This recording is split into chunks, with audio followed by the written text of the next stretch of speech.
How China builds ghost cities on purpose. Imagine a city built for 1 million people, with skyscrapers, shopping malls, wide highways, parks, universities, and entire residential neighborhoods. Completely empty. No cars in the streets, no lights in the windows, no voices, no footsteps, no life. Just concrete and silence stretching as far as the eye can see. This isn't a post-apocalyptic movie. This isn't an abandoned ruin from some forgotten era.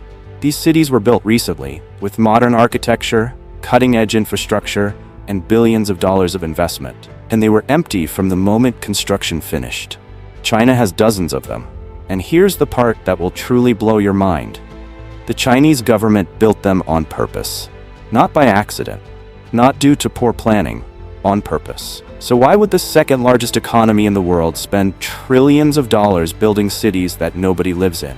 The answer reaches deep into China's economic model, its political system, and a grand strategy that most of the world completely misunderstands. Today, we're going to go inside the ghost cities of China and uncover the method behind what looks like madness. The cities that exist and the silence inside them.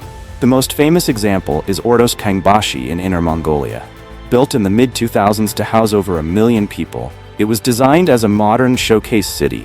Grand government buildings, a massive Genghis Khan plaza, luxury apartment towers, and wide boulevards built for heavy traffic. Billions of dollars were poured into its construction, and when it was finished, almost nobody moved in.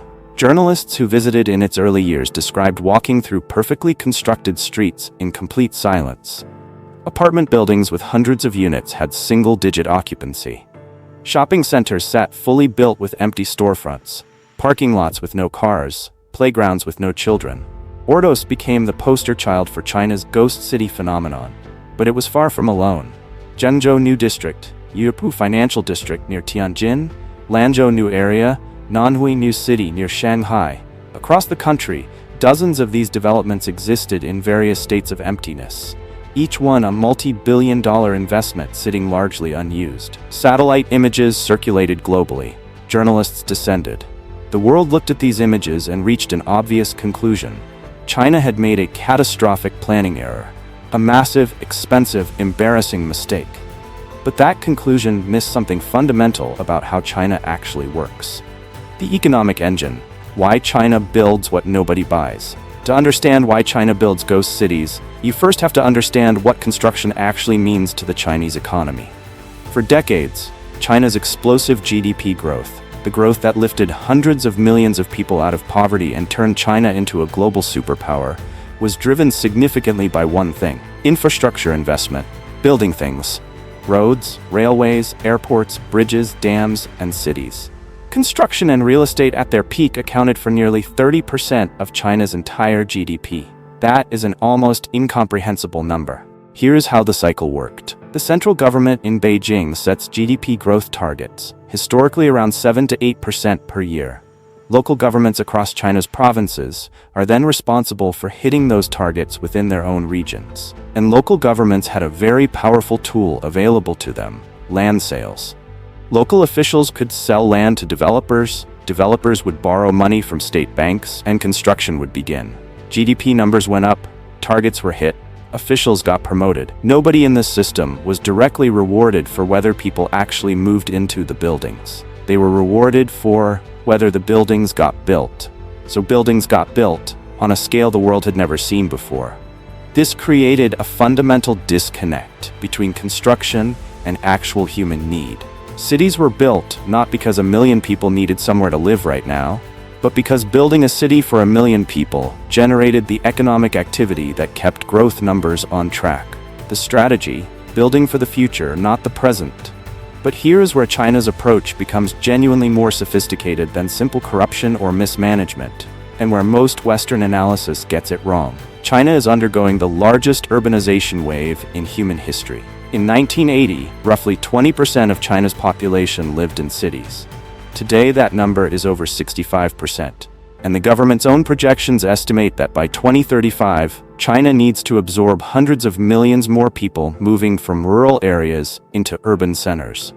That is not a slow process. That is an enormous, fast-moving human migration that requires infrastructure to be ready before the people arrive.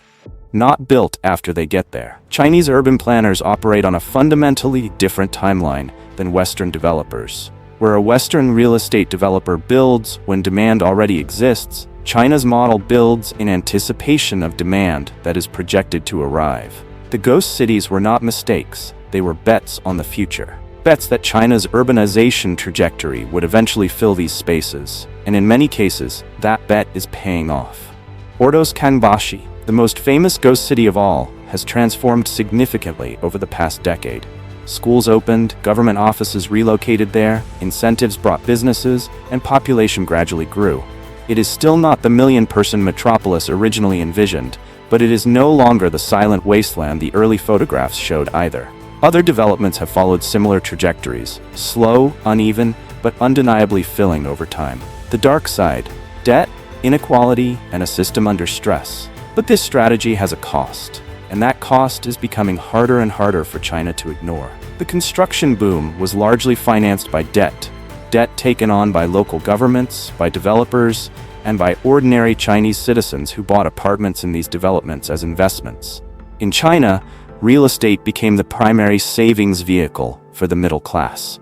People bought apartments not to live in them, but to hold them as assets, the same way others might buy stocks or gold. This created an enormous property bubble. Developers like Evergrande, once one of the largest real estate companies in the world, borrowed hundreds of billions of dollars to keep building. When the Chinese government began cracking down on excessive borrowing in 2020, Evergrande collapsed into default, triggering a crisis that wiped out the savings of millions of ordinary Chinese families who had put their money into properties that would never be delivered. The ghost cities also deepened inequality in ways that hit hardest at the bottom. Farmers whose land was seized to build these developments were compensated at rates far below market value, displaced from their homes and relocated to apartments they often couldn't afford to maintain. The construction boom enriched developers, boosted local government revenues, and hit GDP targets.